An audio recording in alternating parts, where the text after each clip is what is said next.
विकास रोजगार का है अवसर, स्वरोजगार का हर युवा बनेगा हुनरमंद।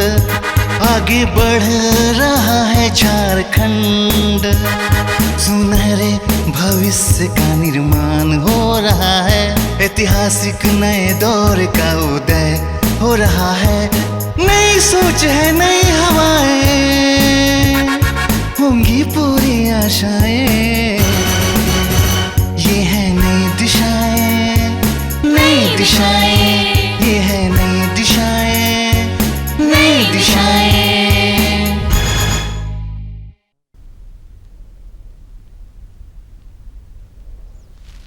जोहार। नई दिशाएं में आप सभी का स्वागत है। मैं हूं आपके साथ निधि कुमारी। विश्व भर में आज भी लगभग 200 करोड़ लोगों तक हर दिन पीने का साफ पानी नहीं पहुंच पाता। आधी से ज़्यादा ऐसी आबादी है जिन तक सेफ सैनिटेशन का एक्सेस नहीं है। अगर हम अपने देश की बात करें तो कुछ लीडिंग कॉजेज़ ऑफ डेथ पर अगर नज़र डालें तो उनमें से एक डायरिया है, जिसके होने का मुख्य कारण है गंदे पानी एवं अनहाइजीनिक कंडीशन में रहना। इन सब जल एवं स्वच्छता संबंधित विषयों को ध्यान में रखते हुए बीते कुछ वर्षों में सरकार द्वारा 2 अहम प्रोग्राम्स लाए गए, जिनमें से एक था जल जीवन मिशन और दूसरा स्वच्छ भारत मिशन। आज की नई दिशाएं की इस कड़ी में हम चर्चा करने वाले हैं कि बीते कुछ वर्षों में इन कार्यक्रम के अंतर्गत क्या कुछ काम किए गए हैं और कहाँ पे हम चूक रहे हैं, कहाँ कुछ और काम करने की ज़रूरत है, इस पर भी चर्चा करेंगे। और साथ ही यूनिसेफ का इसमें क्या योगदान है, इस पर भी थोड़ी बात होगी। चर्चा करने के लिए आज हमारे साथ स्टूडियो में मौजूद हैं जल एवं स्वच्छता विशेषज्ञ कुमार प्रेमचंद। नमस्ते सर, आपका हमारे कार्यक्रम में बहुत बहुत स्वागत है। जोहार, नमस्कार सबों को। तो जैसा हम कि सरकार के कार्यक्रम की बात कर रहे हैं, तो सबसे पहले हम जल जीवन मिशन से शुरुआत करते हैं। 2019 में सर इस मिशन को लाया गया और हमारा उद्देश्य था कि हर घर तक नल से जल पहुँचाना है। अभी अगर कुछ वर्षों की बात करें तो बीते कुछ वर्षों में क्या कुछ काम किया गया है हर राज्य में, खासकर हमारे राज्य झारखंड में? झारखंड में अगर 2 साल की बात करें तो मुझे लगता है कि अपेक्षाकृत अच्छी प्रगति हुई है। क्योंकि हमारा बेस लाइन मतलब जो हमारा जो पूर्व का स्तर था वो बहुत कम था। तकरीबन 6-7% ही घर थे जहाँ की हम लोग सरकार के द्वारा पाइप द्वारा पानी पहुँचाया जाता, खासकर ग्रामीण क्षेत्रों की मैं बात कर रहा हूँ। पानी की पहुंच नहीं थी, ये बात नहीं है। हैंडपम्प थे और हम लोग के पास अगर हैंडपम्प डेंसिटी की बात करें तो पूरे देश में सबसे ज़्यादा हैंडपम्प डेंसिटी झारखंड में है मिला जुला के।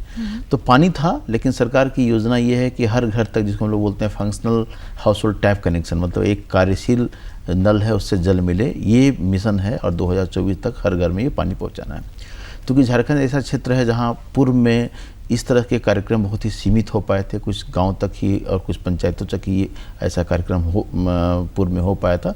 तो एक बहुत ही, मैं बोलूँगा बहुत ही कठिन मिशन है और पहुंचने में टाइम लगेगा। क्योंकि हमारा जो हमारे यहाँ सतही जिसको बोलते हैं ना कि सालों भर चलने वाली नदियाँ इस तरह के नहीं है। जो प्रिविलेज बिहार के पास, यूपी के पास या अन्य कई राज्यों के पास होगा, वो प्रिविलेज हमारे पास नहीं है। हमारे पास कुछ ही नदियां हैं, दामोदर हैं, बराकर हैं, अजय नदी है, इधर कोयल है। तो इस तरह की नदियां जिसमें कि कई बार सीमित मात्रा और सीमित समय के लिए पानी रह पाता। तो ये इन सब को देखते हुए 2 चीज़ें मुझे लगता है कि जो सरकार ने किया है और हम लोग उसमें बिल्कुल भागीदार हैं। पहला ये कि ज़्यादातर योजनाएं ये लोग नदियों से ले रहे हैं, मतलब सतही जल का प्रयोग ज़्यादा करना ताकि हमारा अंडरग्राउंड वाटर बचा रहे। आप अखबारों में तो देखती होंगी कई बार और माध्यमों से आप सुनती होंगी कि बहुत सारे क्षेत्रों में ग्राउंड जल का स्तर नीचे जा रहा है, क्योंकि हम लोग उस तरह से दोहन करते जा रहे हैं। तो एक मैं बोलूँगा एक अच्छा पहल ये है कि हम लोग जितना हो सके उतना डैम के वाटर को, जितना हो सके उतना सतही जल को यूज़ करें। और इस तरह की जब योजनाएं बनती थोड़ा समय लगता है। अगर आपको अंडरग्राउंड लेना है तो एक छोटा योजना एक गांव के लिए बनाना है तो शायद जल्दी हो जाए। तो इस निर्णय के कारण थोड़ा समय लग रहा है और एक पूरा लॉन्ग टर्म प्लान बनाया हुआ है 2024 तक हर घर में पहुंचने में। थोड़ा देर लग सकता है, लेकिन मुझे लगता है कि अच्छा प्रोग्राम इस दिशा में अच्छी प्रगति भी हो रही है। सर, जैसा कि हमने कहा कि कई कुछ ऐसे मुख्य कार्यक्रम होते हैं जिनकी शुरुआत काफ़ी अच्छी होती है लेकिन वो इम्प्लीमेंट नहीं हो पाती, क्योंकि हम कहते हैं कि ऊपर तो अच्छे से इम्प्लीमेंटेशन था, ग्रास रूट लेवल पे वो अच्छे से इम्प्लीमेंट नहीं हो पाया। जल जीवन मिशन में हमने सकारात्मक बदलाव देखे हैं, क्या उसका एक रीज़न ये भी है कि पंचायत का इसमें एक बहुत मुख्य योगदान रहा है? बिल्कुल बिल्कुल। और देखिए, जल जीवन मिशन ही नहीं, मैं बोलूँगा पंचायत स्तर पर होने वाले किसी भी कार्यक्रम में पंचायतों की भूमिका बहुत महत्वपूर्ण है। खासकर इस प्रोग्राम में थोड़ा सा पूर्व के, ऐसा नहीं है कि पूर्व में जल का कोई कार्यक्रम इस तरह का नहीं आया। इस कार्यक्रम में ये तय किया गया था कि समुदाय की भूमिका होगी, समुदाय खुद भी अपना प्लान बनाएंगे। और अभी जो आपने पंचायतों की बात की, एक बहुत महत्वपूर्ण कदम देश में जो पहले कभी नहीं हुआ, 15वें वित्त का जो पैसा है, 15वें वित्त का जो फंड है पंचायतों के पास, उसमें से 60%, मतलब बहुत बड़ी राशि, जितना उनको वार्षिक मिलना है उसका 60% राशि जल एवं स्वच्छता के लिए सुनिश्चित किया गया। मैंने आपको उसी पे यूज़ करना है, और अगर आपका जल स्वच्छता पे संबंधित कोई कार्य नहीं है तभी आप इस फंड को दूसरे जगह यूज़ कर पाएंगे। तो एक बहुत बड़ा कदम है। और आप देखिए, इस तरह से फंड्स की कोई इशूज़ नहीं है अभी। जहाँ तक भागीदारी की बात है, मुझे लगता है कि अभी हमारे पास एक बहुत अच्छा अवसर है। पंचायत चुनाव हो रहे हैं इस महीने के अंत तक या अगले महीने के प्रारंभ के कुछ दिनों हमारे पास नए सेट ऑफ पूरा पंचायती राज व्यवस्था होगी। उनको अगर हम लोग सही समय पर प्रशिक्षण दें, उनको बताएं कि कैसे इस कार्यक्रम से उनको जोड़ें, तो मुझे लगता है कि बहुत ही अच्छा एक सकारात्मक माहौल बनेगा और सस्टेनेबल भी होगा। आपने चूँकि पंचायत की बात की तो मैं एक उदाहरण देना चाहूँगा। अभी मैं कुछ दिन पूर्व ही बोकारो का एक हेसाबातू ग्रामीण जलापूर्ति योजना है, आपको जानकर आश्चर्य होगा, 9 पंचायत की योजना है और सारी जल संस्थाएं खुद चलाती हैं। और उसमें उनका इतना बड़ा योगदान है। वहाँ लोग 62 रुपये प्रति महीने बेहिचक जमा करते हैं। कोई भी जाकर देख सकता है, हेसाबातू ग्रामीण जलापूर्ति योजना में 41 लाख रुपये उनके खाते में जमा है मात्र साल भर के अंदर। तो कहने का तात्पर्य है कि पंचायत जहाँ अपना भूमिका को शुरू से लेंगे, और हमारे पास एक बहुत बड़ा एसेट है जो दूसरे राज्यों के पास है, जल सहियाओं के रूप में। हमारे हर रेवेन्यू विलेज में, हर राजस्व ग्राम में एक जल सहिया बहन है जो पूरा जल स्वच्छता पे काम करती है। ज़रूरत है उनको टाइम पे मोटिवेट करने की, उनको टाइम पे प्रशिक्षण देने की और इस कार्यक्रम से जोड़े रखने की, ताकि उनका भी जो कुछ एक तरह से उनको काम भी है, गांव स्तर पे काम भी है, और लोगों को पानी पहुंचाने में उनका बहुत ही बड़ा महत्वपूर्ण भूमिका है। तो ये एक छोटा सा उदाहरण था। इस तरह अगर पंचायती के लोग सामने आएँ और आपस में एक प्लान भी बनाएं, मॉनिटर भी करें, और योजनाओं को जब निर्माण हो उस समय से जुड़े रहें, तभी बात बनेगी। अक्सर कई बार होता है ना कि पंचायत के लोग या अन्य लोग भी बाद में आते हैं, जब योजनाएं बन गई, पता नहीं कौन बना रहा है, कहाँ से पानी लाना था, कितना की योजना, कितने घर में पानी देना है। शुरू से जुड़े रहेंगे तो माहौल अच्छा बनेगा, शुरू से जुड़े रहेंगे तो कार्यक्रम की जानकारी रहेगी, और शुरू से जुड़े रहेंगे तो मुझे लगता है कि जो अपनापन की बात आती है कि मेरा है, जब इस सरकार के बनाया गया एसेट को कम्युनिटी अपना समझेगा तभी ये काम हो पाएगा। अदरवाइज आप जाकर देखेंगे कि बहुत सारे इंफ्रास्ट्रक्चर बनते हैं, फिर उसको कोई देखने वाला नहीं है, उसको कोई मेंटेनेंस करने वाला नहीं है। तो इस तरह की कई योजनाएं, और हमको लगता है हर जिले में कोई न कोई ऐसा उदाहरण मिल जाएगा जहाँ के पंचायती राज के लोगों ने बहुत ही अच्छा काम किया है, और उनको हम लोग को कहीं ना कहीं फॉलो अप करने की ज़रूरत है। बिल्कुल सर, आप सस्टेनेबिलिटी की बात कर रही थे कि ज़रूरत है कि हम जो प्रोग्राम्स लाएं उसको हम सस्टेन भी कर सकें। जल जीवन मिशन के अंतर्गत कहा गया है कि हर इंडिविजुअल तक 55 लीटर पानी जो है वो हर दिन पहुँचाया जाएगा। हमने खुद अभी डिस्कस किया कि किस तरीके से हमारे पास वैसा कुछ सस्टेनेबल स्रोत नहीं है पानी का जो कि बाकी राज्यों में है। तो क्या कहीं आगे चलकर अभी से 10 साल बाद या 20 साल बाद हमारे लिए या फिर ये प्रोग्राम एक बहुत बड़ा चैलेंज बन सकता है? देखिए, इसको ना लोग थोड़ा समझना, जल जीवन मिशन में सिर्फ एक लक्ष्य नहीं है कि पानी पहुंचा देना है। आज पहले मैं थोड़ा और क्लियर कर दूं, आपने 55 लीटर की बात की, वो कम से कम है कि कम से कम 55 लीटर प्रति व्यक्ति प्रतिदिन पानी मिलेगा। ज़्यादा अगर लगता है समुदाय को कि उस जो योजना बनी है जलापूर्ति की, उस पर ज़्यादा अप्रोच है, ज़्यादा जगह है, ज़्यादा पानी की मात्रा है, तो ज़्यादा दी जा सकती है। ये टोटली वहाँ के लोगों पे, और जो हर ग्रामीण जलापूर्ति योजना में एक समिति बन रही है, जिसको हम लोग बोलते हैं ना कि जल नल संचालन समिति। उस समिति के लोगों का ये निर्णय होगा कि कितने देर पानी दिया जाएगा, कितना पानी, लेकिन कम से कम 55 लीटर, ये होगी पहली बात। दूसरी बात, आपने सस्टेनेबिलिटी की बोली, यस, और इसीलिए आप देखेंगी तो जल जीवन मिशन के 2-3 लक्ष्य और भी हैं इस 55 लीटर पानी पहुंचाने के अलावा। वाटर क्वालिटी पे फोकस करना, समुदाय को जोड़े रखना, और वाटर सस्टेनेबिलिटी पे भी उसमें एक बहुत बड़ा अंग है। और यहीं पे आता है जो इंटीग्रेशन है जल जीवन मिशन और स्वच्छ भारत मिशन का। हम लोग ग्रे वाटर मैनेजमेंट पे काम कर रहे हैं। सरकार ने उस पर बहुत सारा दिशा निर्देश दिए हैं। पहले डोहा बहुत ज़्यादा बने थे, जिससे मुझे लगता है कहीं ना कहीं कुछ क्षेत्रों में, मैं पूरे राज्य की बात नहीं करता, कुछ क्षेत्रों में निश्चित रूप से फ़ायदा हुआ होगा, खास करके जो अपर सरफेस रिचार्ज की हम लोग बात करते हैं।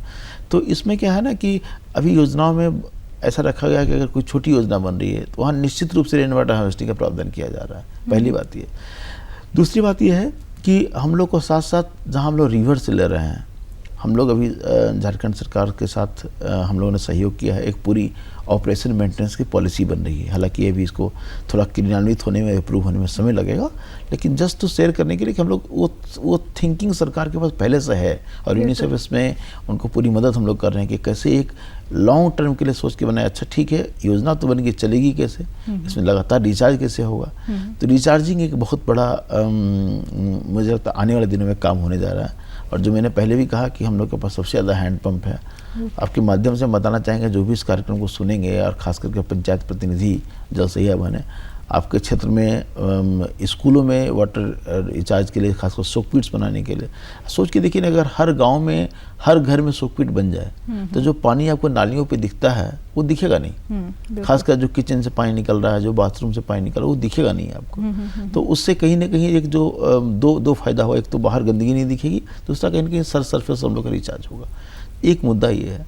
और एक जो और हम लोग काम कर सकते हैं, जो हमारे पास बहुत सारे हैंडपम्प है पुराने, हम लोग भी इस दिशा में कुछ प्रयास कर रहे हैं कि सरकार को कुछ मदद करें कि जो पुराने हैंडपम्प उनको हम लोग रिचार्ज की तरह कैसे यूज कर सकते हैं। मेरे अपने अनुमान से मुझे लगता है कम से कम 2 लाख हैंडपम्प होंगे पूरे झारखंड में जो अभी यूज में नहीं है। अगर इनको पूरी तरह से एक रिचार्ज का ऑप्शन बनाया जाए और सही तकनीक से उसको रिचार्ज किया जाए, रेन वाटर हार्वेस्टिंग, तो मुझे लगता है कि आने वाले दिनों में जो हम लोग जितना निकाल रहे हैं पानी, अगर उतना ना सही तो कम से एक बड़ा प्रोपोर्शन उसको वापस रिफिल करने में सफल होंगे।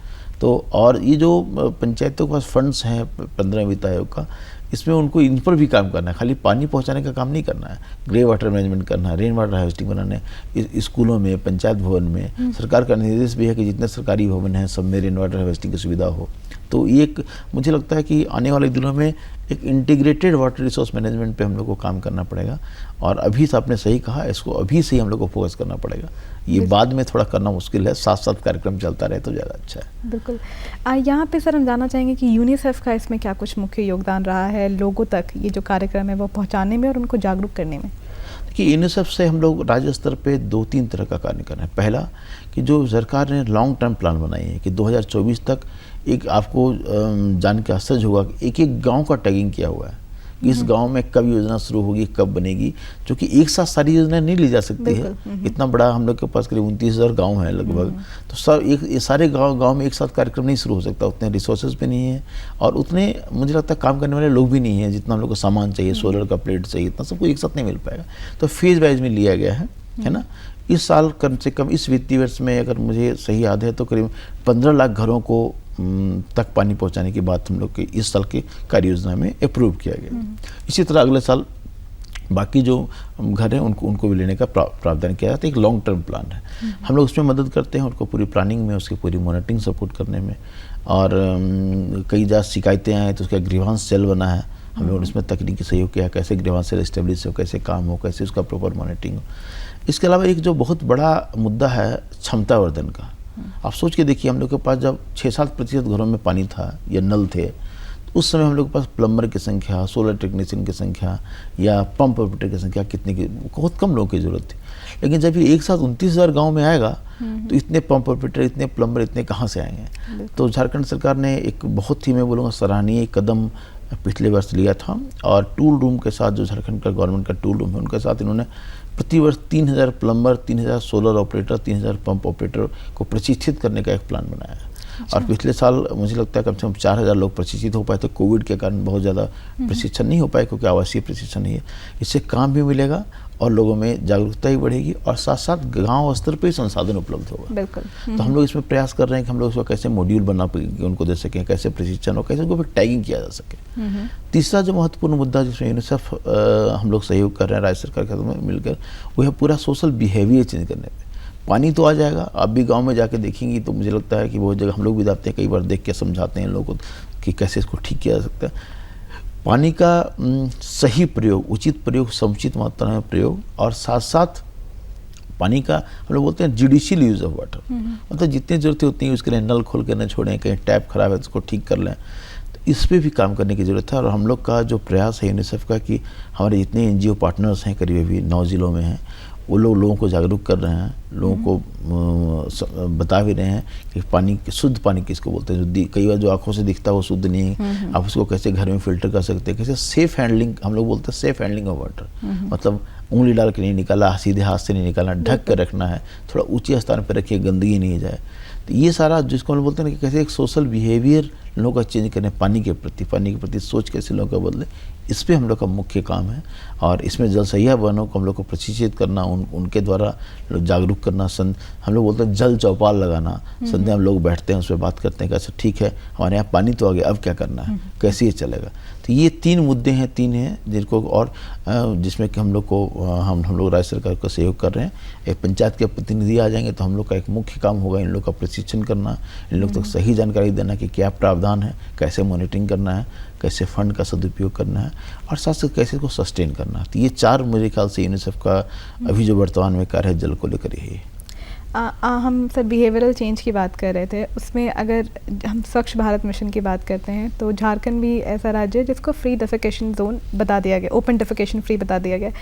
लेकिन एक तो काम होता है कि आपने शौच बना दिया, लेकिन हमारे लिए सबसे बड़ा चैलेंज है कि लोग उसे यूज़ करें, और हमारे जिनके पास एक्सेस है भी वो भी उसको यूज़ नहीं करना चाहते, वो ओपन में जाना प्रेफर करते हैं।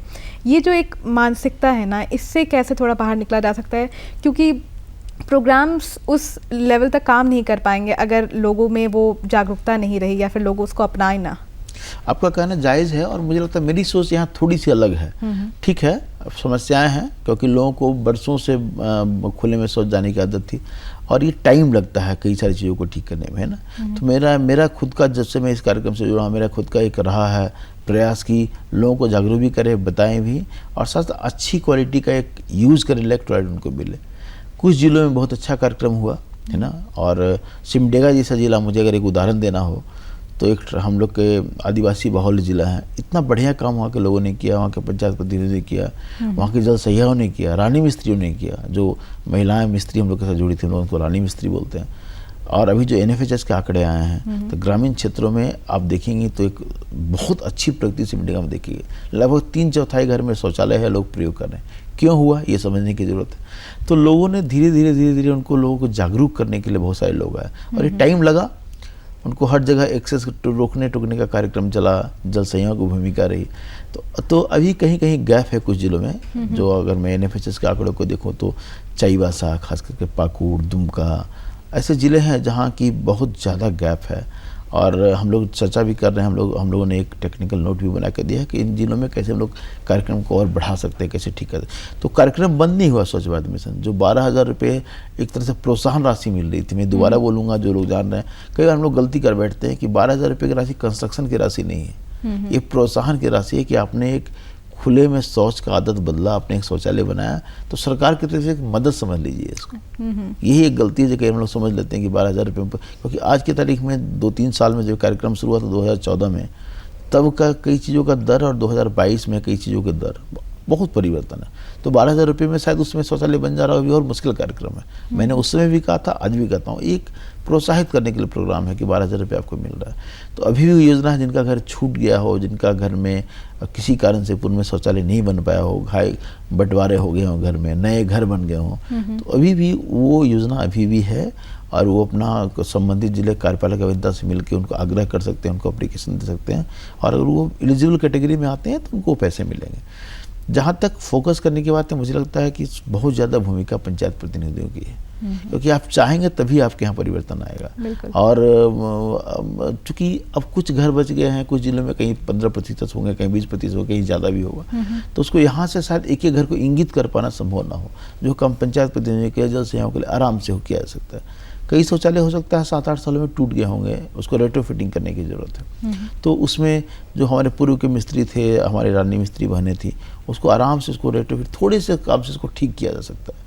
तो ऐसा नहीं है कि शौचालय नहीं बने, कहीं किसी कारण से तकनीकी रूप से नहीं बन पाया। दूसरा एक बात सोचने की है कि एक मूवमेंट था 2 साल में, मुझे लगता है कि अगर 2017-18 की बात करें तो राज्य में एक साथ 15-20 लाख शौचालय बने होंगे एक राज्य में। तो कई बार जब आप एट स्किल काम करते हैं तो कुछ त्रुटियां रह जाती हैं, कई बार तकनीकी खराबियां रह जाती है, तो उसको हम लोग को समझने की ज़रूरत है, उसको रेट्रोफिटिंग करने की ज़रूरत है। और ये काम तभी होगा जब समुदाय आगे बढ़ के आएगा, तभी कर पाएंगे हम लोग।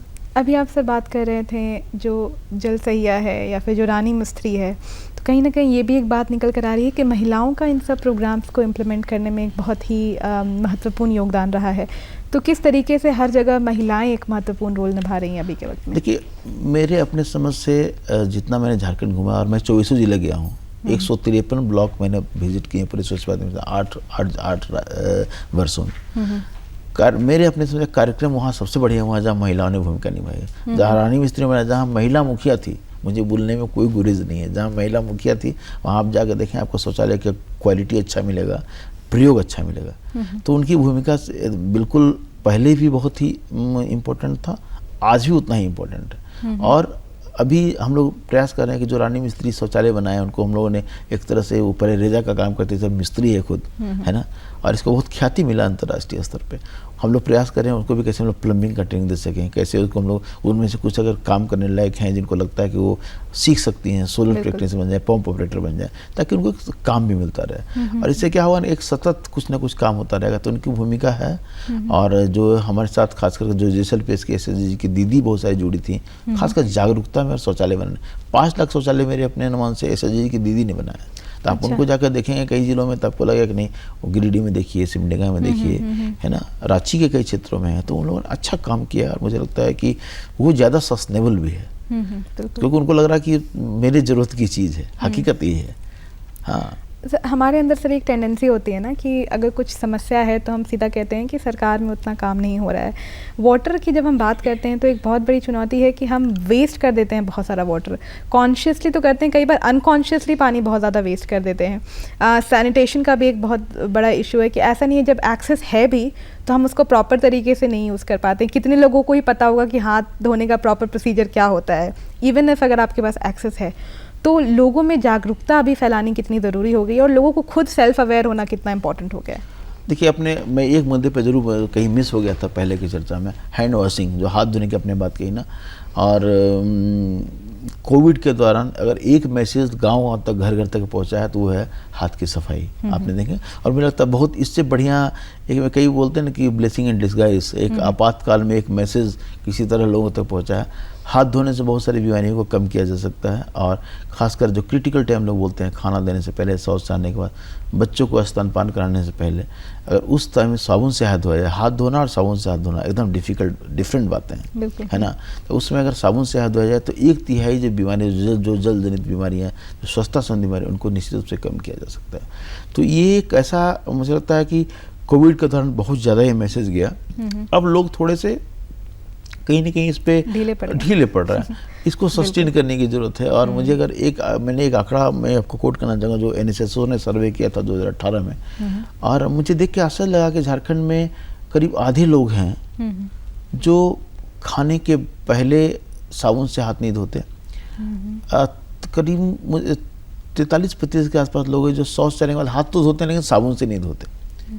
तो अभी एक अच्छा टाइम है, जल पे बात हो रही है, स्वच्छता पे बात हो रही है, काम भी हो रहा है।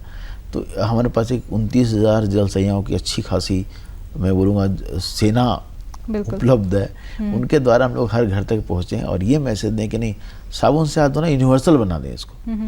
और आपके कार्यक्रम के माध्यम से मैं चाहूँगा, जो भी दूरदर्शन में और भी कार्यक्रम होते हैं, जो भी आप कार्यक्रम करती हैं, एक संदेश जाना चाहिए कि साबुन से हाथ धोना सबसे सस्ता, सबसे टिकाऊ और सबसे उपयोगी प्रक्रिया है, जिससे आप बहुत सारी बीमारियों से बच सकते हैं। बिल्कुल। यूनिसेफ का एक प्रोग्राम है सर, वॉश, जिसमें कि आप वाटर सैनिटेशन और हाइजीन को लेकर स्कूल्स में बच्चों को काफ़ी अवेयर कर रहे हैं। यहाँ पर बच्चे और साथ ही युवा किस तरीके से एक महत्वपूर्ण रोल निभा सकते हैं? कि स्कूलों में एक बहुत अलग कार्यक्रम है जो स्वच्छ विद्यालय का कार्यक्रम है, और झारखंड में बहुत अच्छी प्रगति हुई है। अभी स्वच्छ विद्यालय का पूरा सर्वेक्षण, उसको नेशनल लेवल पर स्वच्छ विद्यालय पुरस्कार का एक रैंकिंग की प्रक्रिया चल रही है, क्योंकि अपने चर्चा की मैं बता दूं, और जो कल तक के आंकड़े मेरे पास हैं, करीब 2000 से ज़्यादा स्कूल 5 स्टार कैटेगरी में है झारखंड में। इसका मतलब हुआ कि वो जो डिफरेंट इंडिकेटर्स हैं स्वच्छता के मानक हैं, उसमें वो 90% से ऊपर मानक को पूरा करते हैं। तो स्कूलों की भूमिका, स्कूल में SMC जो हमारे हैं उनकी भूमिका, और साथ साथ जो चाइल्ड कैबिनेट्स हैं, जो हम लोग का एक अच्छा स्कूल में माध्यम है कई सारी चीज़ों को पहुंचाने का, जागरूक करने का और एक चर्चा का बनाए रखने का। तो वो स्कूल के जो बच्चे हैं, खासकर युवा और एनसीसी, एनएसएस, ये सब बहुत क्रिटिकल रोल प्ले कर सकते हैं जल संरक्षण में। खास करके अभी गर्मी का समय है, बहुत ज़्यादा अभी बारिश आएगी, फिर से वही प्रक्रिया शुरू हो, अब तो पानी आ गया, कुछ करने की जरूरत नहीं। तो इसमें जो युवा हैं अच्छी भूमिका निभा सकते हैं। गाँव में जाकर जो जागरूक, जहाँ हम लोग बोलते हैं कि जहाँ पानी है वहीं उसको रोक पाएंगे अगर, तो एक बहुत अच्छा संदेश भी जाएगा और बहुत अच्छा काम हो जाएगा जल संरक्षण को लेकर। अगर हम जैसे यूएन ने जो कुछ सस्टेनेबल डेवलपमेंट गोल्स लाए हैं, उसमें से जो हमारा 6th गोल है वो है कि 2030 तक पानी जो है, सैनिटेशन और वाटर मैनेजमेंट हर जगह। क्या लगता है, ऑल्दो हमने 2024 का गोल दिया खुद को जल जीवन मिशन का, लेकिन ये जो ये यूएन का गोल है, क्या कुछ मेजर चैलेंजेस हमारे लिए रहेंगे इसको रीच करने में? देखिए, अभी का जो प्रगति है, मुझे लगता है कि मेरा पर्सनल मत है ये कि 2030 तक हम दोनों ही जो टारगेट्स हैं उसको अचीव करने में सक्षम होंगे। क्योंकि जिस तरह जल जीवन मिशन में हमारे पास एक 6 साल 5 साल बफर प्रोग्राम है, जो छूट जाए उसको ठीक करने का प्रोग्राम है। आज जो आपने बोला है ना कि हम लोग क्या और कमियाँ हैं, क्या कर सकते हैं, तो ये कमियों की बात तो उस तरह से करना थोड़ा मुश्किल है, क्योंकि किसी प्रोग्राम में बहुत साइड है। मुझे लगता है कोई चीज़ पर और फोकस करने की ज़रूरत है, उसमें है कम्युनिटी मॉनिटरिंग, है ना। आपने कुछ एसेट क्रिएट किया, जल्दी मिशन के तहत कुछ पानी की टंकियाँ बनाई, कुछ कम्युनिटी टॉयलेट्स बनाया, उस एसेट के मॉनिटरिंग और कम्युनिटी के द्वारा हो, उस पर फोकस किया जाए तो मुझे लगता है कि ज़्यादा अच्छा काम हो पाएगा। दूसरा, जो लॉन्ग टर्म के लिए सोचना है, आपने पहले ही बताया था, झारखंड में नए डैम बहुत कम बने हैं। खासकर झारखंड के पुनर्निर्माण के बाद मेरे अपने जानकारी में कुछ ही डैम बने हैं। आप रांची की बात करें तो ये हमारे जो तीनों डैम हैं 1970s के हैं। तो हम लोग को ये भी सोचना है कि हम लोग जल कहाँ स्टोर करें। अगर लॉन्ग टर्म के लिए सोचना तभी से वो सोचना पड़ेगा। तीसरी बात है कि स्ट्रिक्ट प्रोटोकॉल होना चाहिए रेन वाटर हार्वेस्टिंग का। हालांकि नगर निगम क्षेत्र में ये है कि हर घर में होना चाहिए, उसके बिना आपका नक्शा पास नहीं होगा, लेकिन वो कितना इम्प्लीमेंट होता है ये भी मायने रखता है ना। तो अगर हम लोग इन तीनों चार चीज़ों पर ध्यान देंगे तो, और एक तरह से प्रगति चल रही है, जो छूटा हुआ बफर पीरियड है हम लोगों के पास, स्वच्छता में बात करें तो 8 साल का, जल में बात करें तो 6 साल का, वहाँ तक हम लोग पहुँच पाएंगे।